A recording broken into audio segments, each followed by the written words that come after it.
कल जो है आप लोग का नीति निर्देशक तत्व तो चल रहा था ना। इसमें चलिए आप लोग बताइए इसमें, क्योंकि बहुत इंपॉर्टेंट टॉपिक है। सबसे पहले बताइए कि नीति निर्देशक तत्व किस देश से लिया गया है? आयरलैंड से। और उसके बाद अगर देखा जाएगा, प्रश्न पूछते हैं कि नीति निर्देशक तत्व क्या न्याय योग्य हैं? नहीं है। नीति निर्देशक तत्व जो किसकी स्थापना पर बल देते हैं? हाँ बिल्कुल, सामाजिक एवं आर्थिक न्याय पर जो है ये बल देते हैं। तो इसके बाद हमने आप लोग को बताया था कि जो है नीति निर्देशक तत्व और मौलिक अधिकारों में अंतर ना। तो इसमें आप लोग देखेंगे कि जो है नीति निर्देशक तत्व जो है इनकी भाषा कैसी है? सकारात्मक है ना। और जो मौलिक अधिकारों की भाषा कैसी है? नकारात्मक। अगर मौलिक अधिकारों का उल्लंघन होता है, पीड़ित व्यक्ति किस अनुच्छेद के तहत सुप्रीम कोर्ट जा सकता है? अनुच्छेद 32। और हाई कोर्ट 226 के तहत ना। ठीक है। और फिर उसके बाद बताइएगा आप लोग, क्या नीति निर्देशक तत्व तो न्यायालय में परिवर्तनीय है? वही चीज है, नहीं, मतलब योग्य नहीं है। फिर राज्य की परिभाषा जो है अनुच्छेद किसमें बताया गया है? 36 में। और देखिए जो अनुच्छेद आप लोग का जैसे 37 है, इसको हम नहीं लिखाए थे। इसमें जो है मतलब नीति निर्देशक तत्व जो न्याय योग्य नहीं है, ये बात कहा गया है। इसलिए ये सब लिखाना कोई बहुत अत्यंत आवश्यक नहीं है। ठीक है। फिर आप लोग का अनुच्छेद 38 से स्टार्ट हुआ था। अनुच्छेद 38 में जो है कौन सा प्रावधान किया गया है? दो शब्दावली का केवल इसमें प्रयोग करना है। मतलब राज्य जो है ऐसी सामाजिक और आर्थिक व्यवस्था बनाएगा जिसके अंतर्गत लोगों को सामाजिक एवं आर्थिक न्याय मिल सके। फिर उसके बाद जो है अनुच्छेद 39 के अंतर्गत कौन सा प्रावधान किया गया? पूरा बताइए। निःशुल्क शिक्षा नहीं है, निःशुल्क कानूनी। मतलब जो है सभी नागरिकों को निःशुल्क कानूनी सहायता उपलब्ध कराएगा राज्य ना। और अनुच्छेद 39 का जो जोड़ा गया था, ये 42वें संविधान संशोधन के द्वारा जोड़ा गया। फिर जो है आप लोग बताइएगा अनुच्छेद 39 खा, हाँ, के अंतर्गत क्या प्रावधान किया गया है? यहाँ पर केवल दो शब्दों का हेरफेर था। एक तो संकेंद्रण की बात था, दूसरा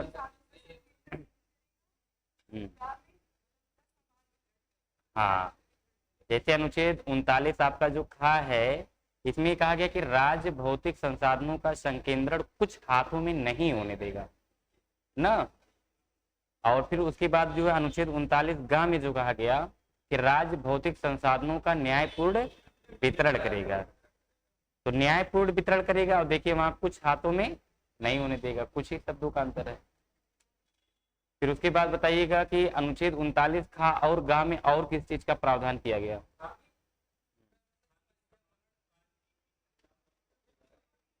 खा नहीं पूछ रहे हैं, हाँ ये बात है। अनुच्छेद 39 खा और गा का जो प्रावधान किया गया है, ये जमींदारी प्रथा उन्मूलन से भी संबंधित है ना। फिर उसके बाद आप लोग बताइएगा अनुच्छेद 39 घा। बहुत अच्छा। हाँ, सभी को समान कार्य के लिए समान वेतन दिया जाएगा। फिर जो है अनुच्छेद 39 अंगा के अंतर्गत किस चीज का प्रावधान है? महिलाओं और बच्चों के व्यक्तित्व के विकास के लिए बेहतर पर्यावरण उपलब्ध कराएगा ना राज्य सरकार। अनुच्छेद 40 पंचायतों का गठन ना। अब फिर उसके बाद जो है अनुच्छेद 41, अनुच्छेद 41,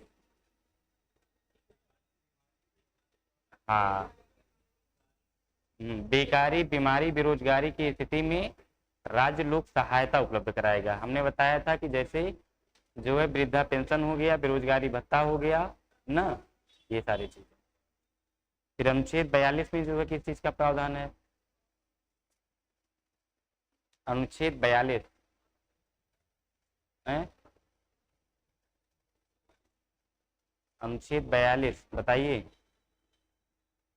राज्य काम की मानोचित दशा उपलब्ध कराएगा ना। और इसमें जो उदाहरण क्या बताया गया था, मातृत्व अवकाश। फिर अनुच्छेद जो है अनुच्छेद 43 में, हाँ, राज्य जो है उद्योगों का विकास करेगा। और 43 का में कौन सा प्रावधान किया गया है? हाँ, कि देखिए 39, जैसे 43 में क्या हो गया, उद्योगों का विकास हो गया। 43 का में उद्योगों में कर्मचारियों की भागीदारी को सुनिश्चित किया जाएगा। ठीक है, बहुत अच्छा।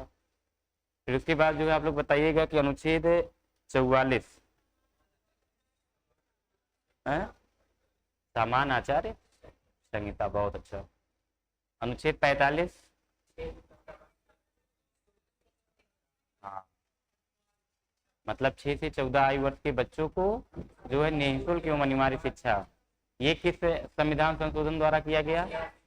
86वें संविधान संशोधन द्वारा। हाँ, अनुच्छेद जो 21 का जोड़कर ये प्रावधान किया गया, बहुत अच्छा।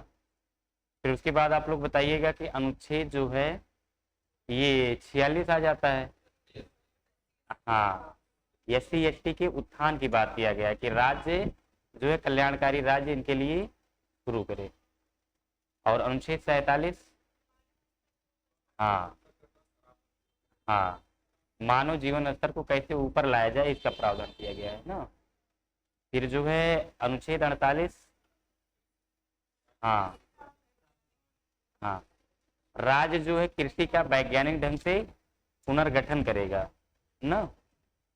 फिर अनुच्छेद 48 का के अंतर्गत क्या प्रावधान किया गया है? नहीं लिखाया गया है क्या? यहाँ से लिखाना है। हाँ, 48 का के अंतर्गत जो है राज्य प्राकृतिक संसाधनों का जो है संरक्षण करेगा। जैसे यहाँ पर जो है मान लीजिए हो जाएगा कि आपका जैसे दुधारू पशुओं पर प्रतिबंध हो गया, गो हत्या निषेध हो गया ना, ये सारा चकबंदी कृषि का वैज्ञानिक पुनर्गठन में आएगा। चलिए लिखिएगा लिखे है ना 48, 48 लिखे हैं। कृषि का वैज्ञानिक ढंग से पुनर्गठन करेगा। जैसे जैसे जैसे जैसे हाँ, जैसे लिख लीजिए, जैसे चकबंदी करना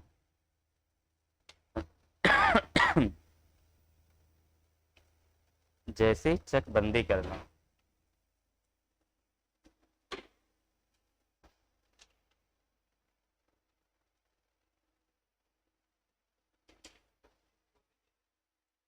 जैसे चकबंदी करना।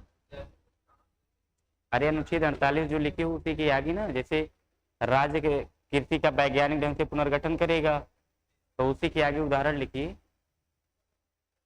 जैसे चकबंदी। फिर नेक्स्ट पॉइंट लिखिएगा, अनुच्छेद 48 का के अंतर्गत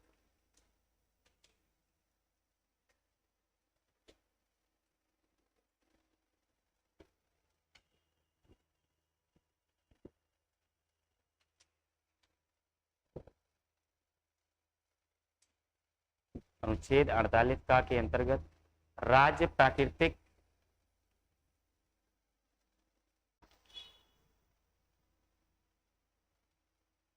राज्य प्राकृतिक संसाधनों का संरक्षण करेगा।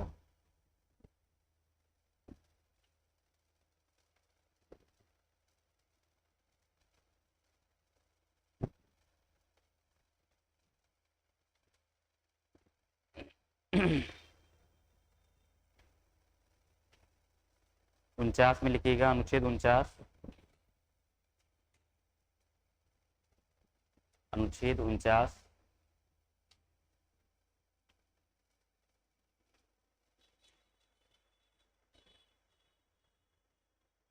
लिखिएगा, राज्य राष्ट्रीय स्तर की राज्य राष्ट्रीय स्तर के राष्ट्रीय स्तर के स्मारकों एवं धरोहरों की सुरक्षा करेगा। राज्य राष्ट्रीय स्तर के स्मारकों एवं धरोहरों की सुरक्षा करेगा।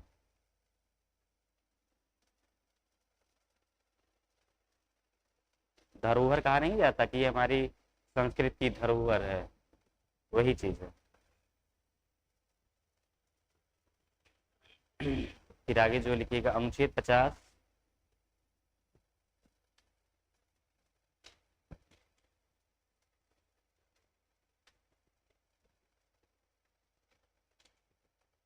अनुच्छेद 50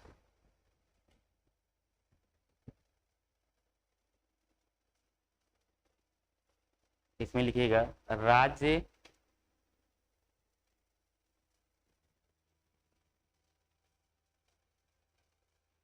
राज्य कार्यपालिका एवं न्यायपालिका को पृथक करेगा।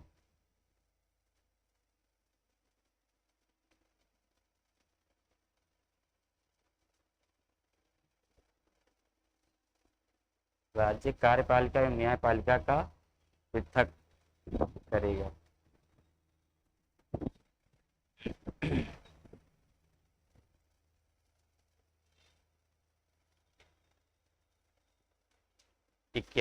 अनुच्छेद 51 लिखिएगा। अनुच्छेद 51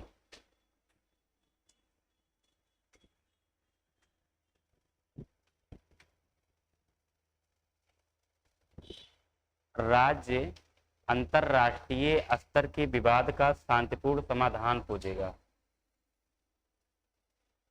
राज्य अंतरराष्ट्रीय स्तर पर उत्पन्न विवाद का शांतिपूर्ण समाधान खोजेगा। शांतिपूर्ण समाधान खोजेगा।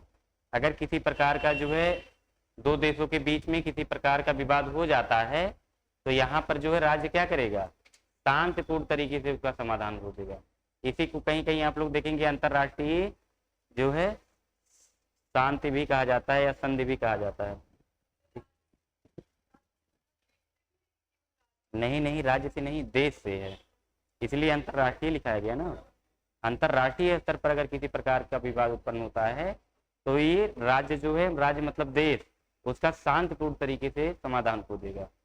जैसे आप लोग देखते होंगे चीन के साथ कोई कहीं पर सैनिकों की लेकर कोई विवाद हुआ तो वहां पर कहीं कर्नल लेवल पर जो है डिस्कस चल रहा है, कहीं मंत्री लेवल पर डिस्कस चल रहा है, कहीं दूतावास लेवल पर डिस्कस चल रहा है।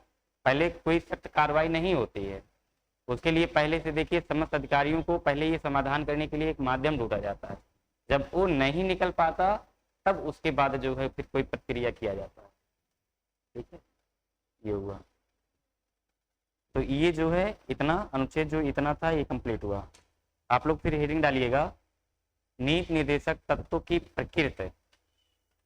नीति निर्देशक तत्वों की प्रकृति।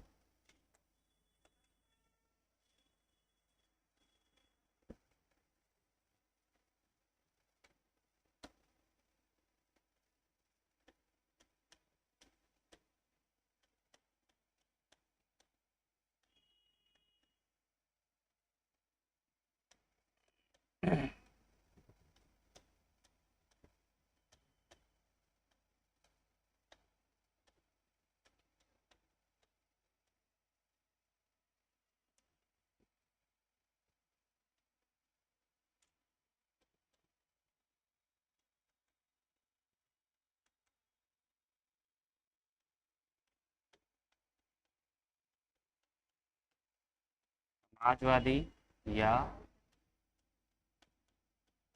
कल्याणकारी। दूसरा है गांधीवादी। तीसरा है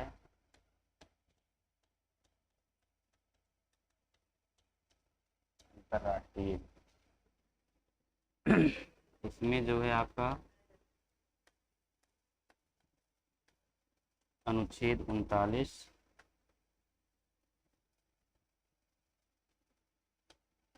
41, 42 और 48,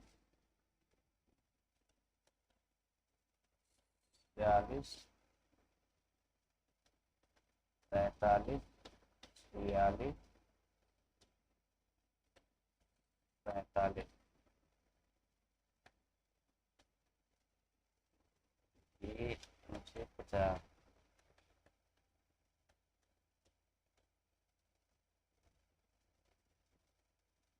ये देखिए, हम लिख लीजिए।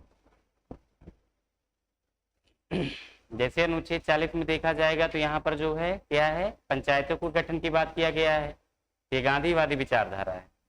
फिर अनुच्छेद 43 में देखा जाएगा उद्योगों की बात किया गया है, उद्योगों के विकास की बात, ये भी गांधीवादी। इसीलिए इसीलिए देखेंगे कि काम के अधिकार के अंतर्गत ही मनरेगा कार्यक्रम का भी संचालन किया गया। ठीक है।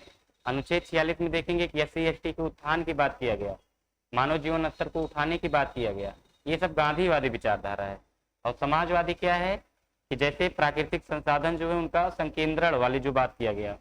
अनुच्छेद 41 बेकारी बीमारी की व्यवस्था में क्या करना है, काम की मानुचित दशाएं, और ये आपका कृषि का वैज्ञानिक ढंग से पुनर्गठन।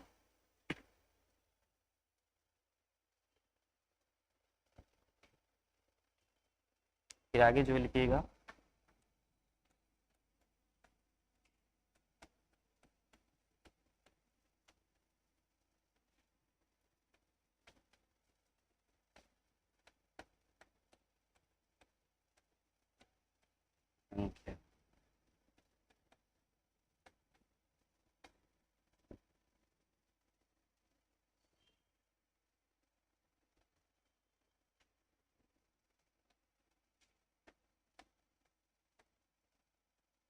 नीति निर्देशक तत्वों की कुल संख्या कितनी है, 14। क्योंकि 38 से स्टार्ट होता है, 36 37 को नहीं माना जाएगा, नहीं, उसको नहीं माना जाएगा, वो तो राज्य की परिभाषा बताया गया है ना।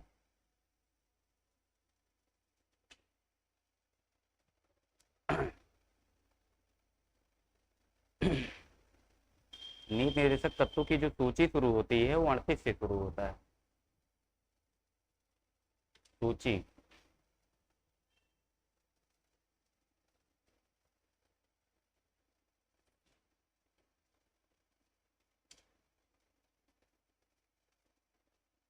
इसको लिख लीजिए, हो गया है।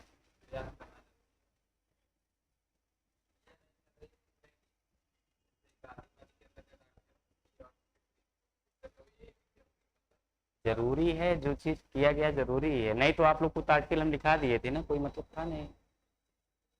कम से कम ये जानिए कि जैसे एक तो आपको नीति निर्देशक तत्व तो पता चल गया कितनी सूची है, उसके अंतर्गत प्रावधान किया गया, लेकिन उस ये जो सूची शामिल किया गया ये किसकी विचारधारा का है।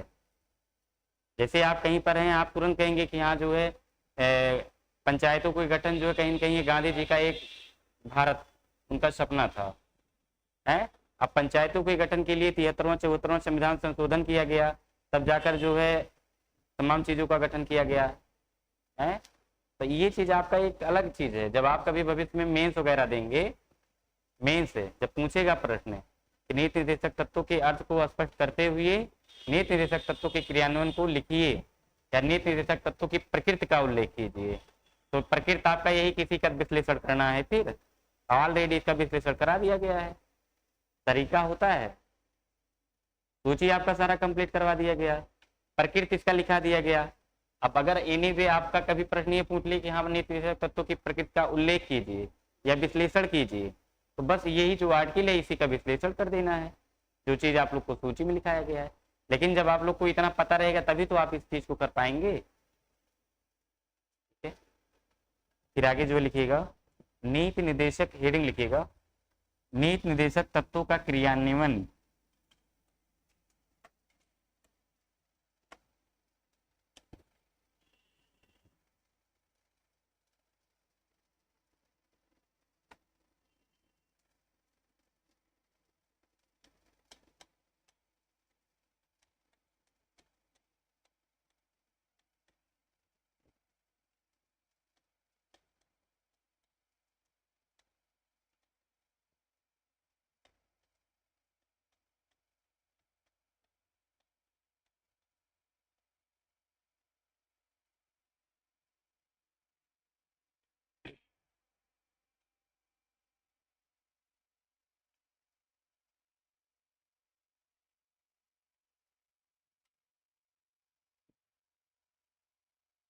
देखिए इसमें जो है देखेंगे कि जैसे देखा जाएगा कि नीति निर्देशक तत्व जो है न्याय योग्य और बाध्यकारी नहीं है, इसलिए जो है कुछ आलोचकों के द्वारा जो है इसे कहा गया कि यह अच्छे दिनों का सपना दिखाने मात्र है। जो आलोचक थे, मतलब नीति निर्देशक तत्वों के संदर्भ में कमेंटबाजी कुछ लोगों द्वारा किया गया, इसका मतलब कुछ नहीं है, ये आगे का बस एक सपना दिखाने वाला चीज मात्र है। फिर इसमें जो है यहाँ पर तमाम प्रकार के इसी क्रम में जो है विचारक आते हैं, जैसे आप लोग देखेंगे जेनिक्स है, कौन आएगा? जेनिक्स। जेनिक्स जो है क्या कहता है? जेनिक्स जो है नीति निर्देशक तत्व को, मतलब डीपीएसपी को क्या कहता है? कहता है पूर्ण आकांक्षा मात्र है, पूर्ण आकांक्षा मात्र है, पूर्ण आकांक्षा मात्र है कि जो नीति निर्देशक तत्व है पूर्ण आकांक्षा मात्र है। फिर इसी के बाद जो है कौन आता है? जो है बीएन राव, बीएन राव। और फिर ये क्या कहते हैं? नैतिक उपदेश, कहते हैं नैतिक उपदेश मात्र है, नैतिक उपदेश मात्र है। इसके बाद फिर केटी शाह आते हैं, केटी शाह, केटी शाह आते हैं, ये कहते हैं कि जो है यह आगे की तारीख में भुनाया जाने वाला चेक मात्र है, आगे की तारीख में, आगे की तारीख में भुनाया जाने वाला, भुनाया जाने वाला चेक मात्र है। ये चीज कमेंट जो है इन लोग के द्वारा किया गया।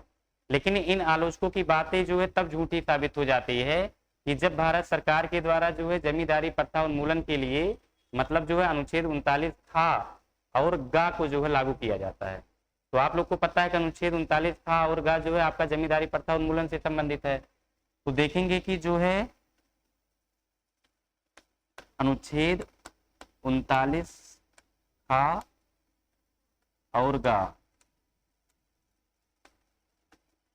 ये जो है किससे संबंधित है? जमींदारी प्रथा उन्मूलन। जमींदारी प्रथा उन्मूलन के लिए भारत सरकार के द्वारा जब भी, मतलब जो है सरकार ने इतना जद्दोजहद प्रयास किया इसको लागू करने के लिए, तो यहाँ पर जो है सरकार के द्वारा जब भी जमींदारी प्रथा उन्मूलन के लिए कानून बनाया जाता तो पहले क्या था? संपत्ति का अधिकार मौलिक अधिकार था। तो इसके लिए क्या होता था कि जो जमींदार लोग होते थे वो जो है यही मौलिक अधिकारों का सहारा लेकर वो सुप्रीम कोर्ट चले जाते थे और उनसे ये कहा जाता था कि हाँ जो है हमारी संपत्ति के मौलिक अधिकारों को जो है छीना जा रहा है। अब मौलिक अधिकार होने की वजह से जो है सुप्रीम कोर्ट, जो सुप्रीम कोर्ट होता था वो सरकार के द्वारा जमींदारी प्रथा उन्मूलन के लिए जो सरकार कानून बना के रखती रहती थी उसको सुप्रीम कोर्ट कैंसिल कर देता। क्यों? क्योंकि संपत्ति का अधिकार पहले मौलिक अधिकार था। जब सरकार को लगा कि अब भैया इससे जो है जमींदारी प्रथा उन्मूलन नहीं हो सकता, तो इसके अस्थायी समाधान के लिए सरकार ने फिर अलग हथकंडा अपनाया। अलग हथकंडा क्या अपनाया कि पहला संविधान संशोधन किया गया और उसी के अंतर्गत एक लाकर के रूप में 9वीं अनुसूची बनाया गया।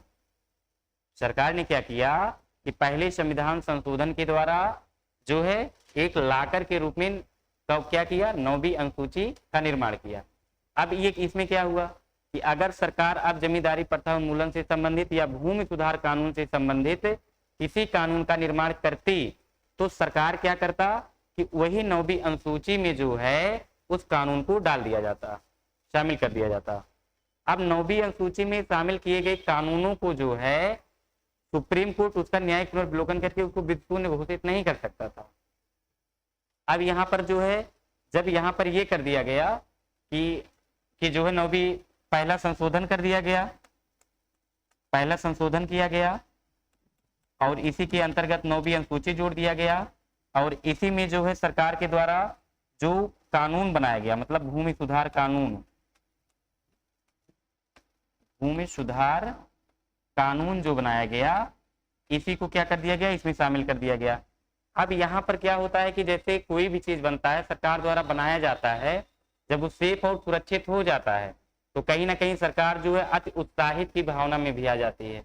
अब सरकार ने तो इसका प्रयोग जो है भूमि सुधार के लिए किया और जो है इस कानून को भी इसमें शामिल किया गया। न्यायालय ने इसका न्यायिक पुनर्विलोकन करके कानून को शून्य भी घोषित नहीं किया। अब यहाँ पर सरकार क्या होती है, अति उत्साहित हो जाती है, राजनीतिक उद्देश्य से प्रेरित हो जाती है।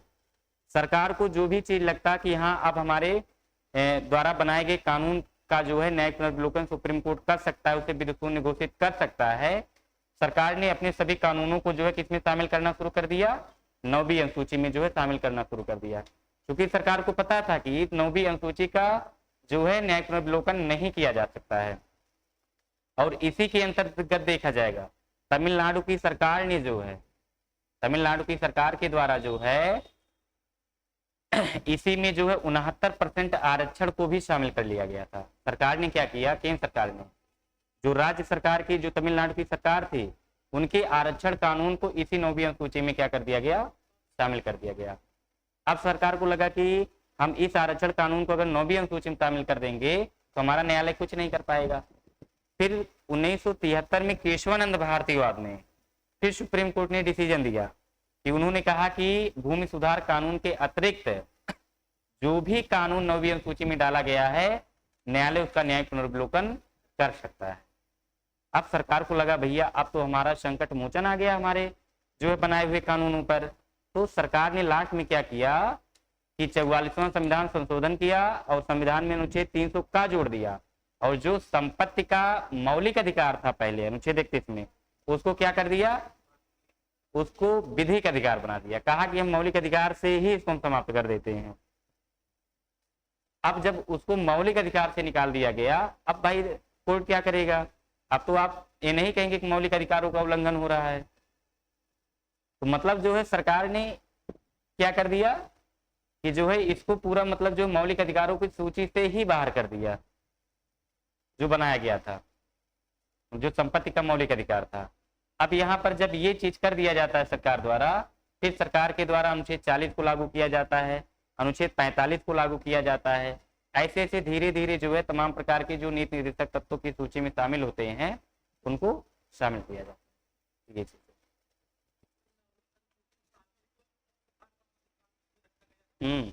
हटा दिया गया।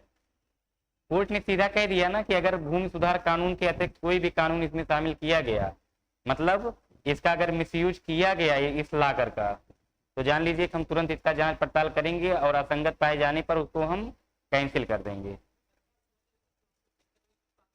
भाई सरकार के पास कंडा होता है ना, संसद के पास पावर होता है कानून बनाने का, और संसद चाहे तो न्यायपालिका की शक्ति का विस्तार कर दे और संसद चाहे तो न्यायपालिका की शक्ति जो उसको कम कर दे।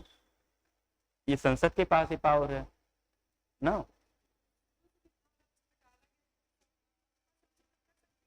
किसमें, हाँ, जैसे 9वीं अनुसूची, जैसे पहला संविधान संशोधन किया गया और 9वीं अनुसूची को एक लाकर के रूप में बनाया गया, और किस लिए बनाया गया था, ताकि भूमि सुधार कानून को इसमें शामिल किया जा सके और न्यायालय के कहर से इसको बचाया जा सके। अब तो यहाँ पर भूमि सुधार कानून तो ये तो सुरक्षित हो गया, लेकिन सरकार ना अति उत्साहित हो जाती है, राजनीतिक उद्देश्यों से प्रेरित हो जाती है। अरे भैया अगर ये कानून सुरक्षित हो सकता है तो हमारा आरक्षण वाला भी मैटर सुलझ सकता है। तो सरकार ने क्या कर दिया कि राज्य तमिलनाडु राज्य की जो 69% आरक्षण दिया गया था उसको भी इसी में शामिल कर दिया गया, लेकिन केशवानंद भारतीवाद में उस सबको कैंसिल कर दिया गया था।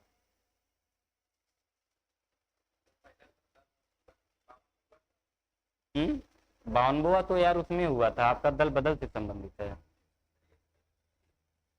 सन वन उसमें नहीं याद करना है क्या है। केवल आप लोग का यही पूछेगा कि पहला संविधान संशोधन जो है कब, ये किस अनुसूची का निर्माण किया गया। जैसे आपका प्रश्न पूछ लेगा कि जो है 73वें संविधान संशोधन द्वारा किस अनुसूची को जोड़ा गया, तो 11वीं अनुसूची को। और फिर प्रश्न पूछ लेगा कि जो है दल बदल जो 52वां संविधान संशोधन है किससे संबंधित है, तो इसका सन बहुत नहीं पूछा है क्या है क्या नहीं। और बाकी संशोधन का आप लोग का एक टॉपिक ही है पूरा ना, तो उसमें जो है जितना इंपॉर्टेंट संशोधन है तभी चीज को लिखाया जाएगा। जैसे आप देखेंगे कि अनुच्छेद 25 हो गया, अनुच्छेद 31 हो गया, आपका 42वां संविधान संशोधन और संक्षिप्त में लिखाया जाएगा, और अनुच्छेद ये संशोधन आपका 44 हो गया, बहुत सारे हैं संशोधन। लिखिएगा आप लोग, नहीं हम बोल देते हैं, लिख लीजिए।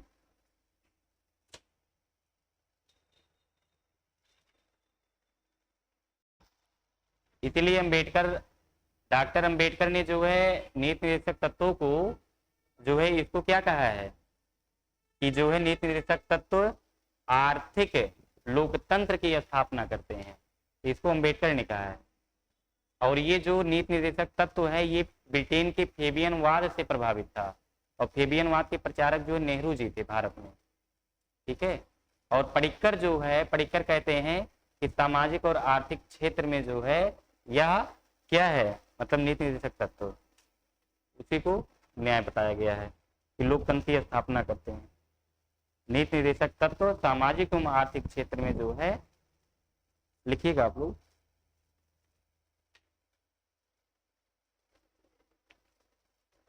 लिख लिए हैं क्या आप लोग?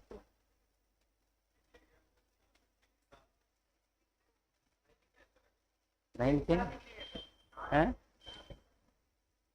तो ठीक है, जो लोग लिख लिए कोई दिक्कत तब भी नहीं है, नहीं लिखे फिर एक पॉइंट और ऐड कर लीजिए, कोई दिक्कत नहीं है। लिखिएगा नीति निर्देशक तत्व कुछ आप लोग मत लिखिए, जो लोग नीति यहाँ तक लिख चुके हैं उसको मत लिखिए। अंकिता मत लिखो, उसको मत लिखो ना, अभी कोई वो नहीं है, सेंटेंस गड़बड़ हो जाएगा, आप लोग को पढ़ने में दिक्कत होगा। अभी जहाँ से लिखाना रहेगा अभी हम बता देंगे, लिख लीजिएगा। नीति निर्देशक तत्व आप लोग लिखिए, नहीं लिखे हैं?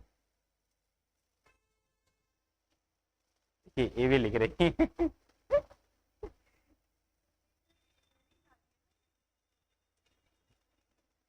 अच्छा तब सही ये कह रहे हैं कि लिख लिए चलिए लिखिए। नीति निर्देशक तत्व न्याय योग्य या बाध्यकारी नहीं है। नीति निर्देशक तत्व न्याय योग्य या बाध्यकारी नहीं है।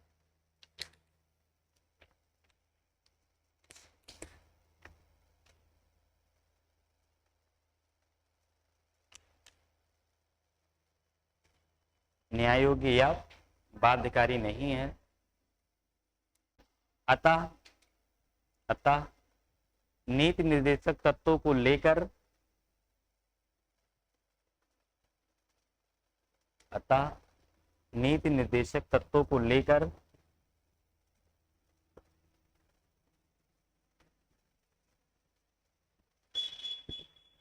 नीति निर्देशक तत्वों को लेकर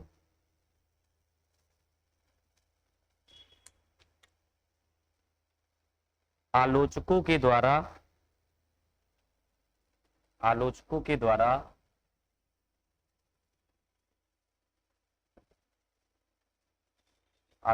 द्वारा निम्नलिखित विचार व्यक्त किया गया। निम्नलिखित विचार व्यक्त किया गया।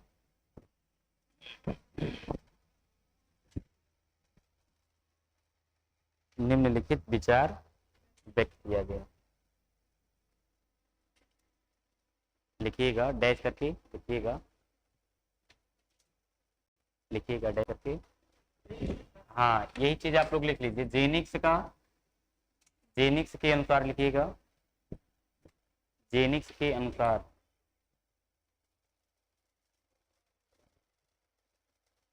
जेनिक्स के अनुसार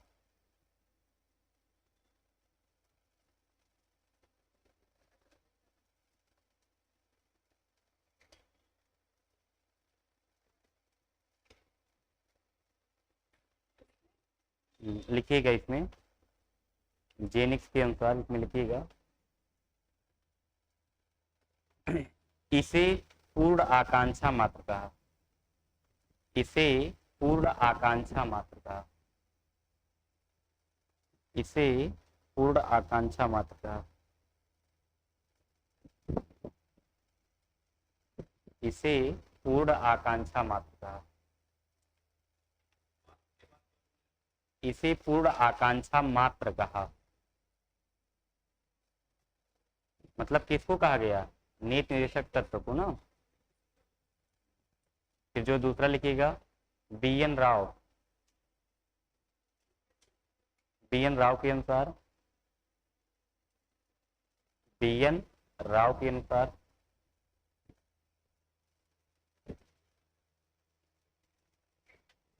बी.एन. राव के अनुसार लिखिएगा इसे नैतिक उपदेश मात्र कहा, इसे नैतिक उपदेश मात्र कहा।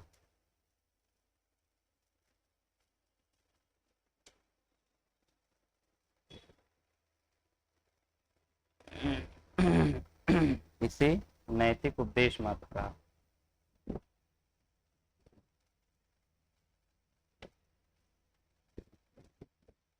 फिर आगे जो लिखिएगा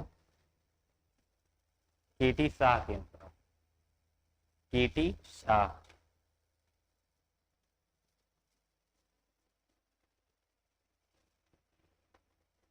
के.टी. शाह के अनुसार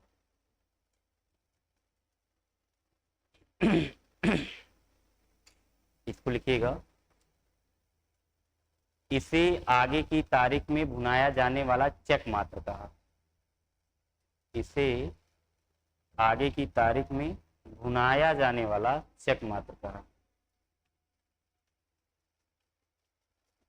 इसे आगे की तारीख में भुनाया जाने वाला चेक मात्र कहा।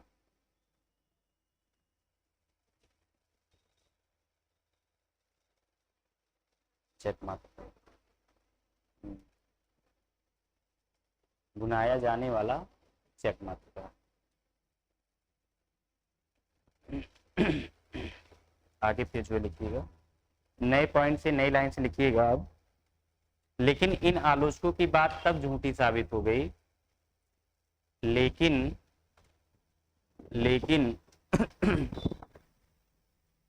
इन आलोचकों की बात तब झूठी साबित हो गई लेकिन इन आलोचकों की बात तब झूठी साबित हो गई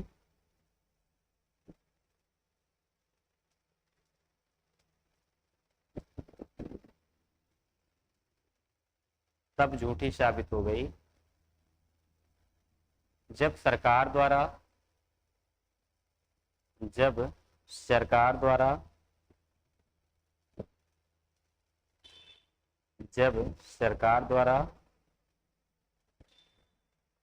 अनुच्छेद 39 खागा को, अनुच्छेद 39 खागा ब्रैकेट में जमींदारी प्रथा उन्मूलन, हाँ अनुच्छेद 39 खागा ब्रैकेट में जमींदारी प्रथा उन्मूलन, 39 खागा,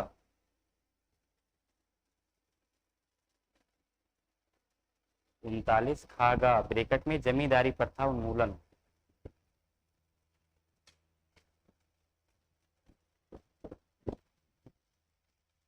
उनतालीस खागा को आगे लिखिएगा ब्रैकेट के आगे, लागू करने के लिए सरकार द्वारा काफी प्रयास किया गया को लागू करने के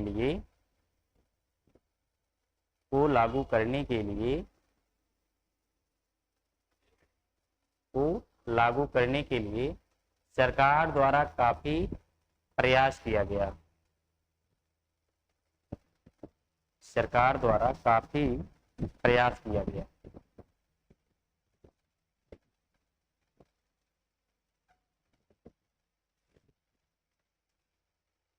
अतः सरकार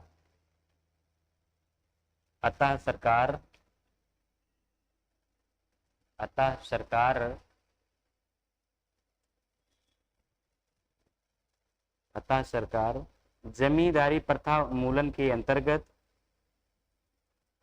जमींदारी प्रथा उन्मूलन के अंतर्गत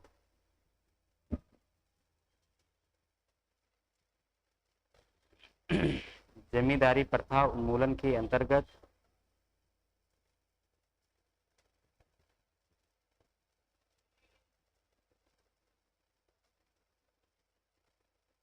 जमींदारी प्रथा उन्मूलन के अंतर्गत जमींदारों से जमीन छीनकर जमींदारों से जमीन छीनकर छीनकर जमींदारों से जमीन छीनकर उसे भूमिहीन लोगों में बांटना था।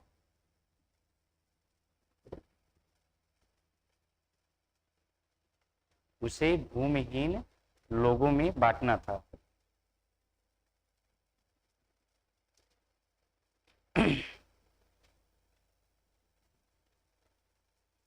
बांटना था।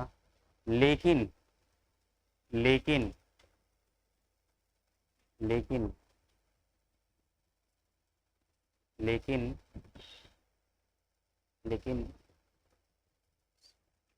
संपत्ति का अधिकार मौलिक अधिकार होने की वजह से लेकिन संपत्ति का अधिकार मौलिक अधिकार होने की वजह से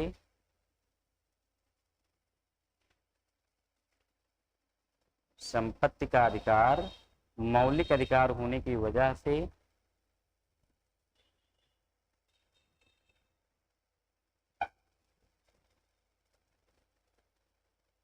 मौलिक अधिकार होने की वजह से सरकार द्वारा बनाए गए भूमि सुधार कानून को सरकार द्वारा बनाए गए भूमि सुधार कानून को भूमि सुधार कानून को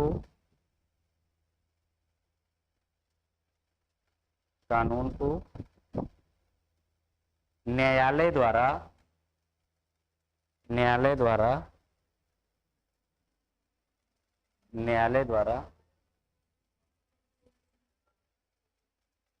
न्यायालय द्वारा रद्द कर दिया जाता।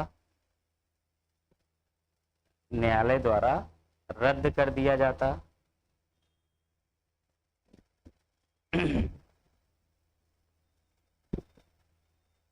रद्द कर दिया जाता। तब आगे चलकर सरकार ने तब आगे चलकर सरकार ने तब आगे चलकर सरकार ने सरकार ने भूमि सुधार कानून को भूमि सुधार कानून को भूमि सुधार कानून को न्यायालय की कहर से बचाने के लिए कानून को न्यायालय की कहर से बचाने के लिए न्यायालय की कहर से बचाने के लिए न्यायालय की कहर से बचाने के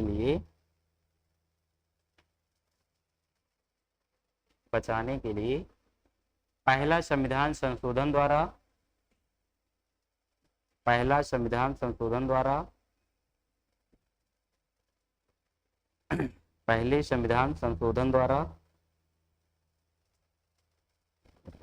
पहले संविधान संशोधन द्वारा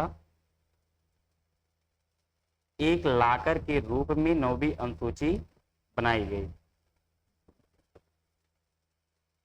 एक लाकर के रूप में 9वीं अनुसूची बनाई गई।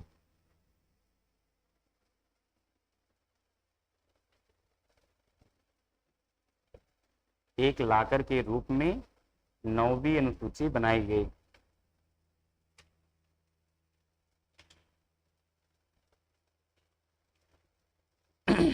नौवीं अनुसूची बनाई गई। अब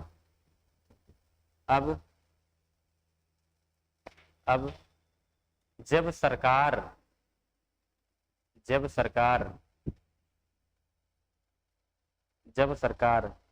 भूमि सुधार कानून का निर्माण करती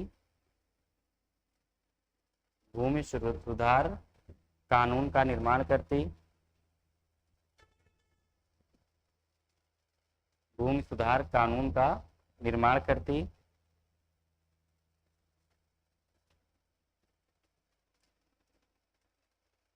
तो उसे 9वीं अनुसूची में शामिल कर देती।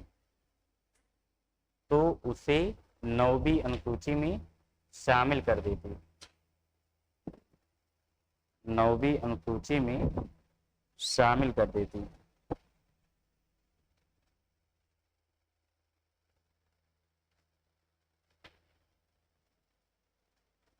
9वीं अनुसूची में शामिल कर देती, जिससे जिससे जिससे न्यायालय द्वारा जिससे न्यायालय द्वारा इस सूची में डाले गए कानून का इस सूची में डाले गए कानून का न्यायिक पुनर्विलोकन नहीं कर सकते। न्यायिक पुनर्विलोकन नहीं कर सकती।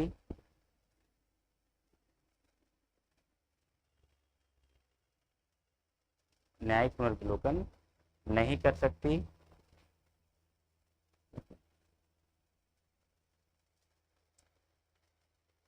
नहीं कर सकती। इस प्रकार यह भूमि सुधार कानून न्यायालय के कहर से बच गया। जैसे अब इसका न्यायिक पुनर्विलोकन नहीं कर सकते, इस प्रकार यह भूमि सुधार कानून, मतलब जो जमींदारी प्रथा उन्मूलन कानून था, भूमि सुधार कानून न्यायालय की कहर से बच गया।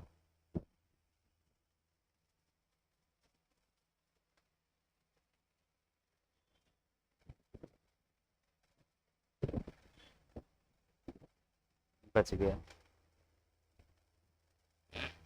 ठीक है, नई लाइन से नेक्स्ट पैरा से लिखिएगा। नई लाइन से नेक्स्ट पैरा से।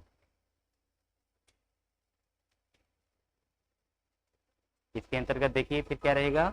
अब यहां पर आपका नेक्स्ट पॉइंट क्या रहेगा कि जो है सरकार जो है इससे अति उत्साहित होकर अपने इस 9वीं अनुसूची का जो है मिसयूज करने लगती है राजनीतिक उद्देश्यों से। वही चीज लिखाना है, इसमें लिखिएगा अतः सरकार अतः सरकार अतः सरकार राजनीतिक उद्देश्यों से प्रेरित होकर राजनीतिक उद्देश्यों से प्रेरित होकर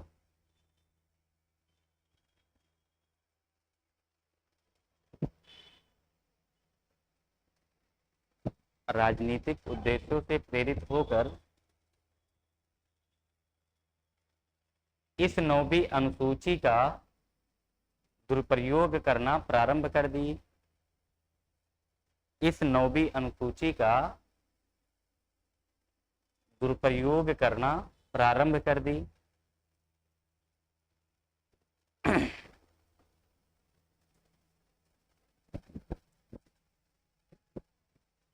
दुरुपयोग करना प्रारंभ कर दी।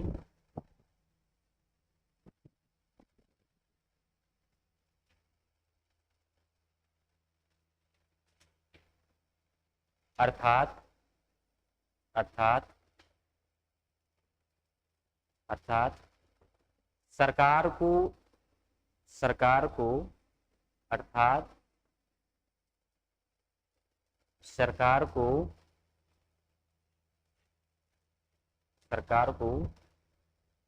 जब भी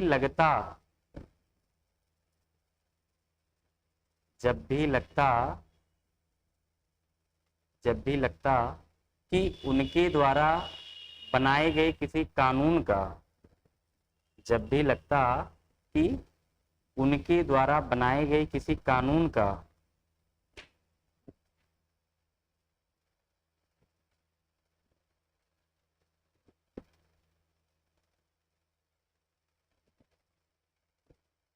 के द्वारा बनाए गए किसी कानून का न्यायालय द्वारा न्यायिक पुनर्विलोकन करके विरुद्ध घोषित किया जा सकता है,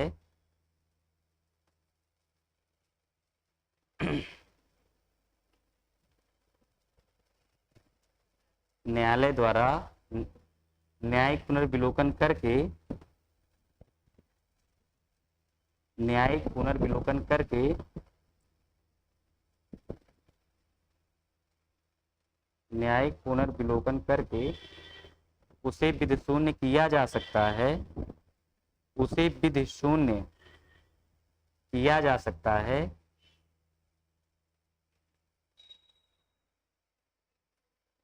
उसे विधि शून्य किया जा सकता है, तो ऐसे कानून को 9वीं अनुसूची में शामिल कर देते थे। तो ऐसे कानून को 9वीं अनुसूची में शामिल कर देते।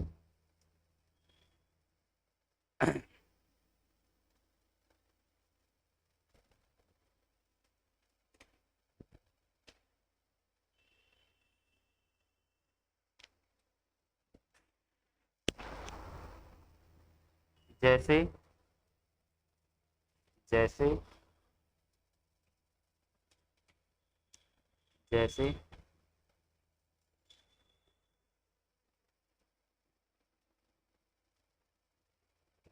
सरकार ने जैसे सरकार ने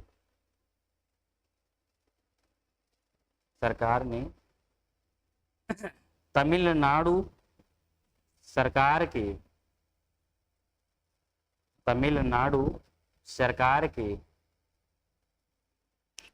तमिलनाडु सरकार के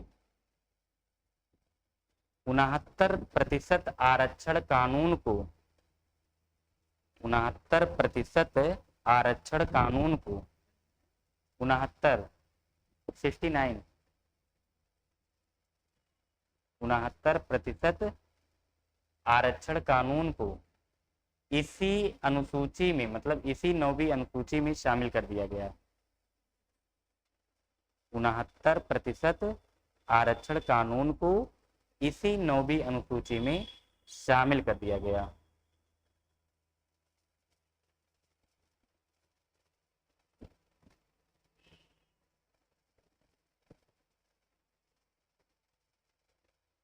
ठीक है, फिर आगे जो है नया पैरा से लिखिएगा।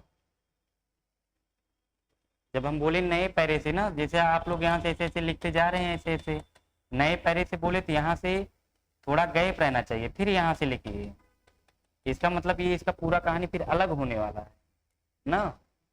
इसको पॉइंट ऐसा मत, एक पॉइंट यहाँ लिखे, एक दूसरा पॉइंट यहाँ, फिर यहाँ से फिर मत लिखिए कि फिर यहाँ 2 पॉइंट हो गया, फिर यहाँ 3 पॉइंट हो गया, फिर यहाँ से नहीं। पैरा अगर बोले तो आप लोग 20 से लिखिए, तो पूरा डिफरेंट दिखेगा चीज।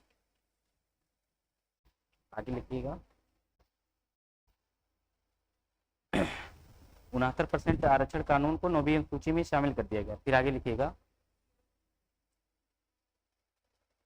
1973 में केशवानंद भारती केस में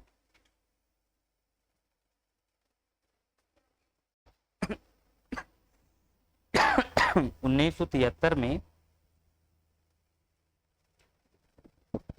केशवानंद भारती केस में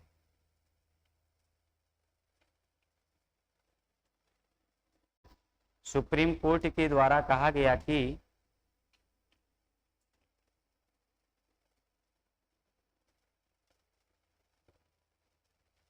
सुप्रीम कोर्ट द्वारा कहा गया कि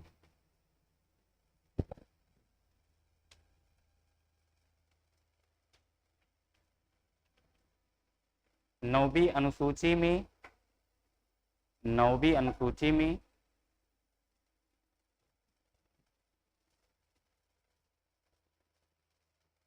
नौवीं अनुसूची में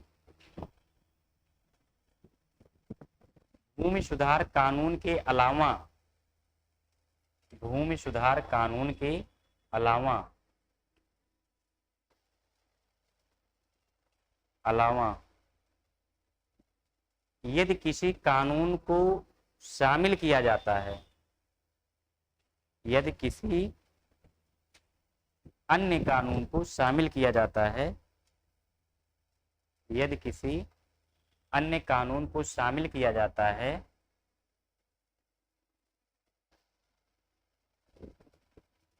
अन्य कानून को शामिल किया जाता है तो न्यायालय तो न्यायालय तो न्यायालय उस कानून का न्यायिक पुनर्विलोकन करके तो न्यायालय उस बनाए गए कानून का न्यायिक पुनर्विलोकन कर सकता है, ऐसा लिखिए। तो न्यायालय उस बनाए गए कानून का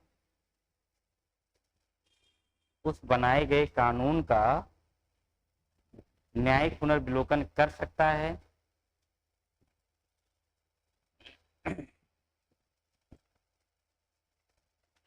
बनाए गए कानून का न्यायिक पुनर्विलोकन कर सकता है, असंगत पाए जाने पर उसे विधिशून्य घोषित कर सकता है।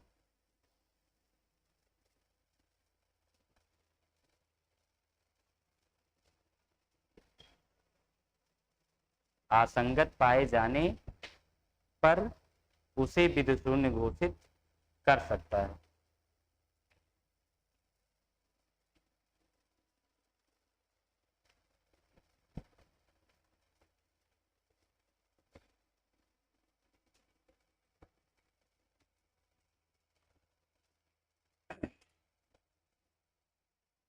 फिर आगे जो लिखिएगा, आगे लिखिएगा नेक्स्ट पॉइंट से,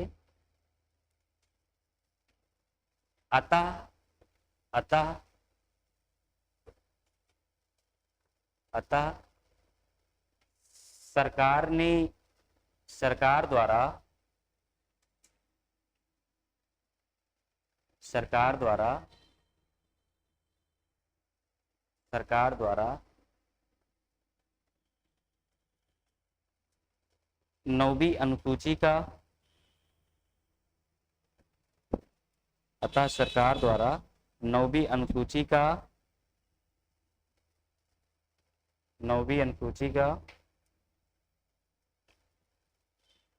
प्रयोग नौवीं अनुसूची का प्रयोग भूमि सुधार कानून के अलावा नहीं किया जा सकता, नहीं किया जा सकता।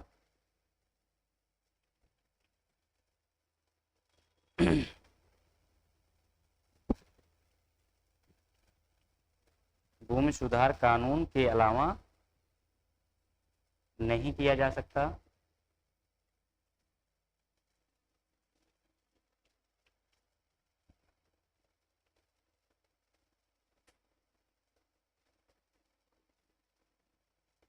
जिससे आगे चलकर जिससे आगे चलकर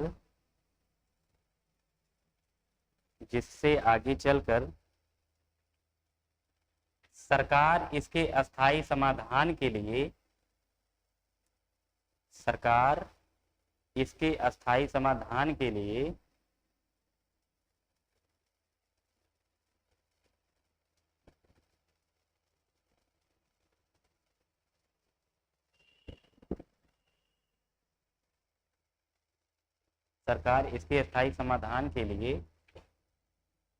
निम्न उपाय किए निम्न उपाय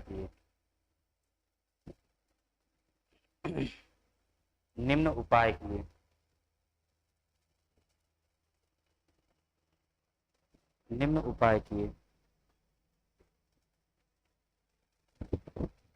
डैश करके आगे लिखिएगा।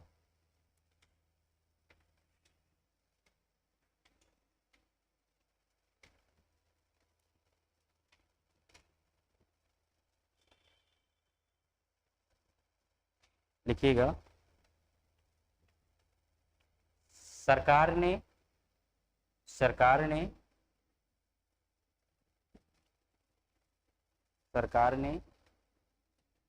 संपत्ति के मौलिक अधिकार को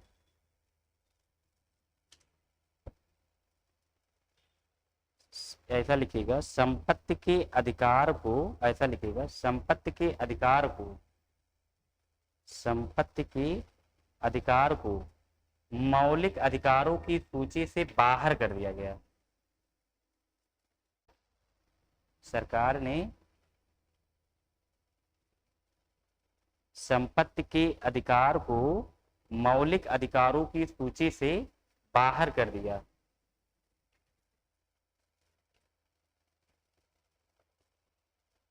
बाहर कर दिया।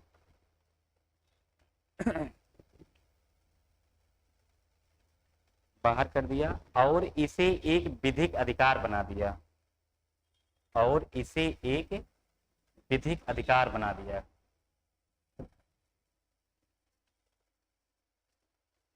और इसे एक विधिक अधिकार बना दिया।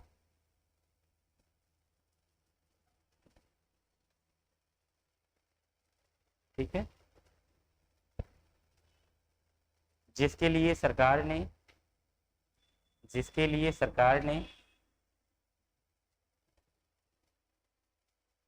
44वां संविधान संशोधन करके, जिसके लिए सरकार ने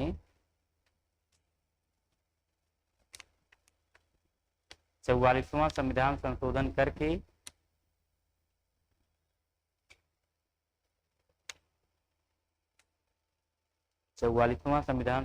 करके संविधान में अनुच्छेद 300 का जोड़कर,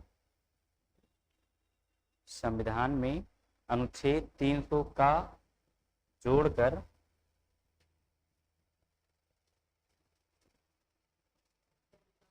अनुच्छेद 300 का जोड़कर यह प्रावधान किया।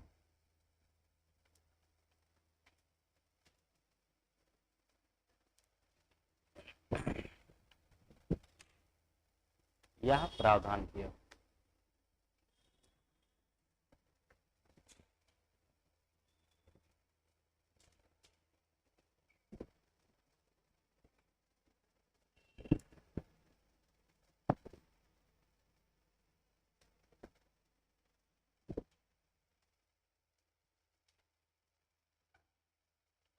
आगे चलकर नेक्स्ट पॉइंट लिखिएगा। आगे चलकर सरकार द्वारा,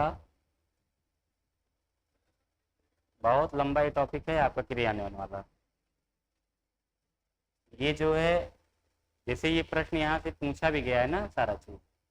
और दूसरा ये चीज है कि मतलब क्रियान्वयन, जैसे सूची आप लोग का कंप्लीट कराया गया, तो ये जान लीजिए कि ये टॉपिक ही मतलब अभी आप लोग को जब आगे बताएंगे कि मौलिक अधिकार और नीति निर्देशक तत्वों के मध्य अधिमान्यता को लेकर विवाद, तो उसमें हम लोग फिर से चर्चा करेंगे कि उसमें आपका केशवानंद भारतीवाद आएगा, गोपालनवाद आएगा और आपका मिनर्वा मिल्स वाद आएगा।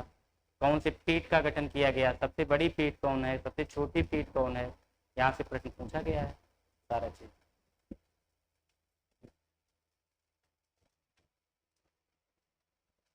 आगे चलकर सरकार द्वारा कुछ नीति निर्देशक तत्वों का क्रियान्वयन किया गया।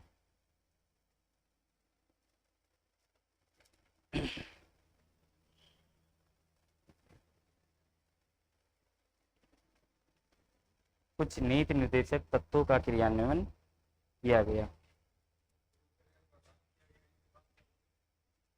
आगे चलकर सरकार द्वारा कुछ नीति निर्देशक तत्वों का क्रियान्वयन किया गया।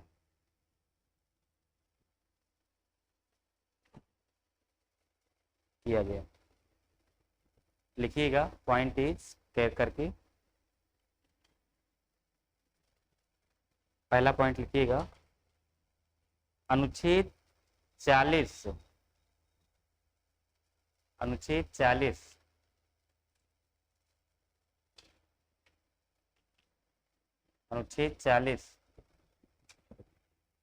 पंचायतों का गठन, अनुच्छेद 40 पंचायतों का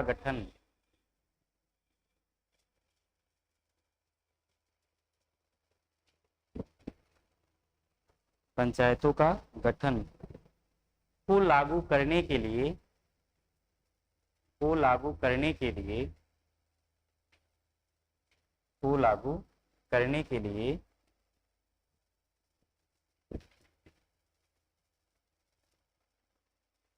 सरकार ने 73वां एवं 74वां संविधान संशोधन किया। 73वां एवं 74वां 73वां एवं 74वां संविधान संशोधन किया।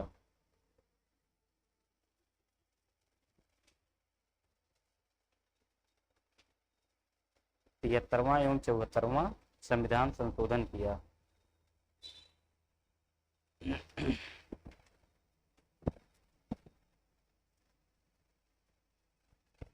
संविधान संशोधन किया। फिर आगे जो लिखिएगा, अनुच्छेद 45 अनुच्छेद 45 के अंतर्गत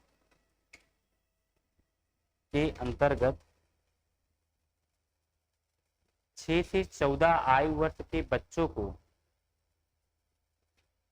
6 से 14 आयु वर्ष के बच्चे को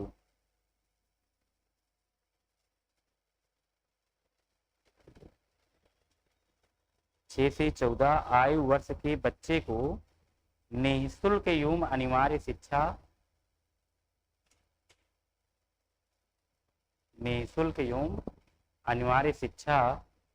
बना दिया गया।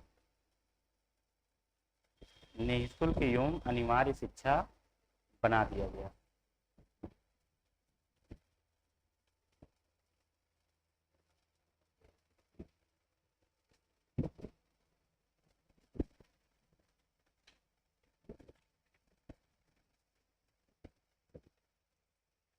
फिर आगे जो लिखिएगा, नेक्स्ट पॉइंट लिखिएगा, अतः सरकार द्वारा लोक कल्याणकारी कार्य अतः सरकार द्वारा लोक कल्याणकारी कार्य भी किए गए।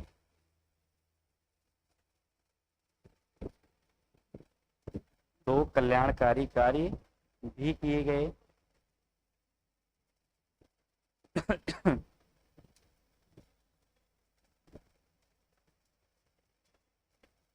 लोक कल्याणकारी कार्य भी किए गए, जैसे जैसे जैसे बेरोजगारी भत्ता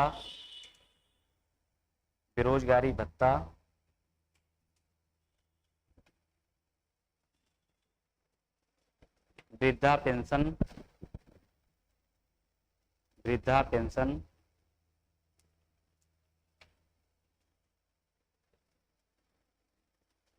दुधारू पशुओं के वध पर प्रतिबंध दुधारू पशुओं के वध पर प्रतिबंध दुधारू पशुओं जो दुधारू पशु हैं जो ज्यादा दूध देते हैं, दुधारू पशुओं के वध पर प्रतिबंध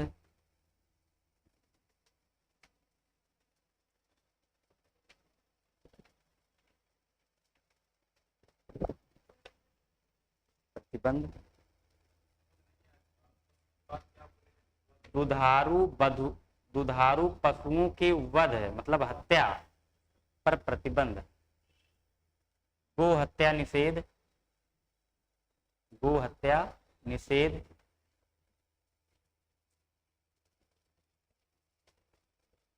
गो हत्या निषेध गौ हत्या निषेध। अरे गाय वाला है,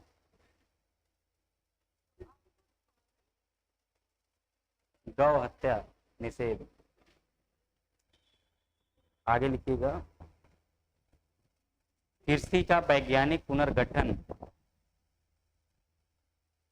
कृषि का वैज्ञानिक पुनर्गठन कृषि का वैज्ञानिक पुनर्गठन इत्यादि।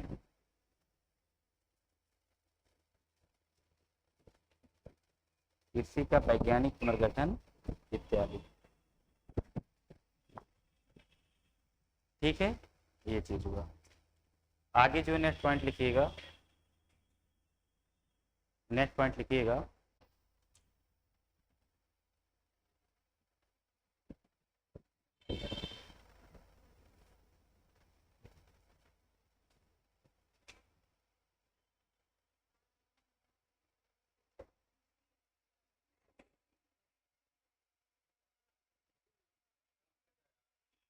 मौसम ठंड हुआ है ना? कहाँ पे?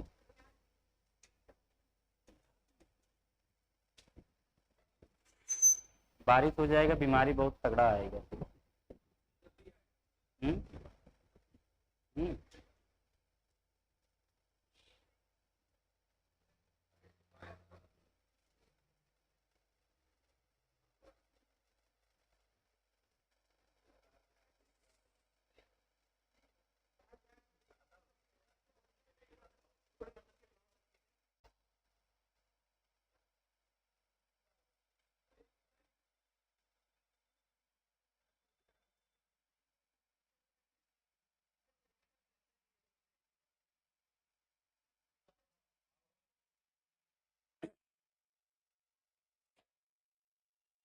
देखिएगा।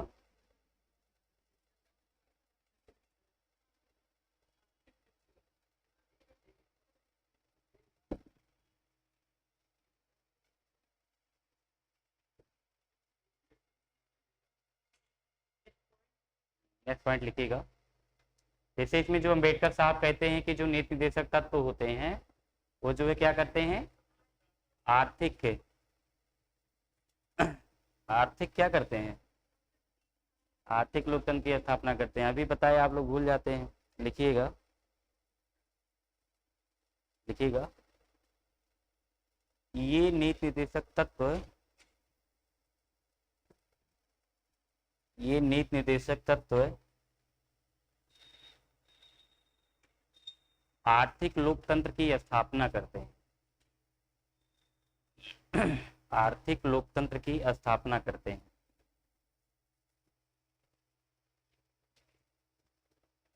आर्थिक लोकतंत्र की स्थापना करते हैं। आर्थिक लोकतंत्र को हाईलाइट कर लीजिएगा।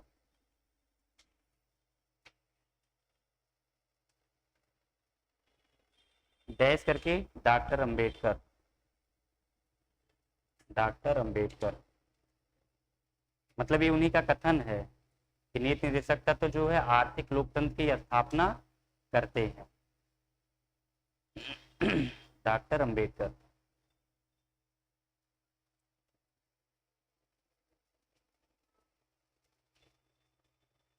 फिर आगे लिखिएगा पडिक्कर के अनुसार। पडिक्कर, ये क्या कहते हैं पडिक्कर? ये सामाजिक और आर्थिक क्षेत्र में जो है लोकतंत्र की स्थापना पर बल देते हैं। नीति निर्देशक तत्व पडिक्कर के अनुसार लिखिएगा। पडिक्कर के अनुसार, अनुसार नीति निर्देशक तत्व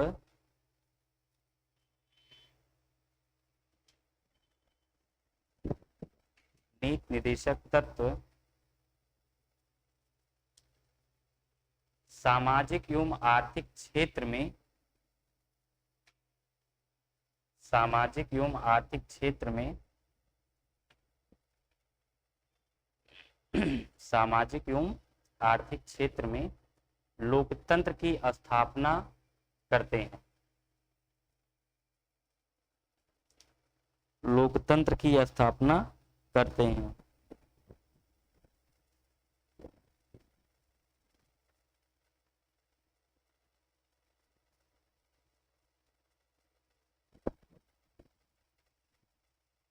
लोकतंत्र की स्थापना करते हैं।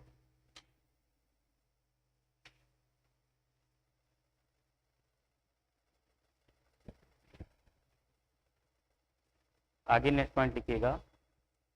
नीति निर्देशक तत्व ब्रिटेन के फेबियनवाद से प्रभावित है। नीति निर्देशक तत्व ब्रिटेन के फेबियनवाद से प्रभावित है।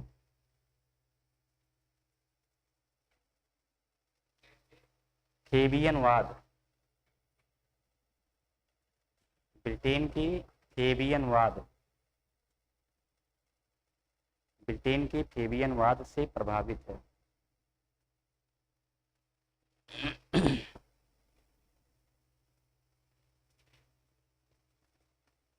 ब्रिटेन के फेबियनवाद से प्रभावित है। भारत में, भारत में फेबियनवाद के प्रचारक नेहरू जी थे। हैं, अभी बताते हैं आगे। नीति निर्देशक तत्व तो ब्रिटेन की फेबियनवाद से प्रभावित है। भारत में जो है फेबियनवाद के प्रचारक नेहरू जी हैं।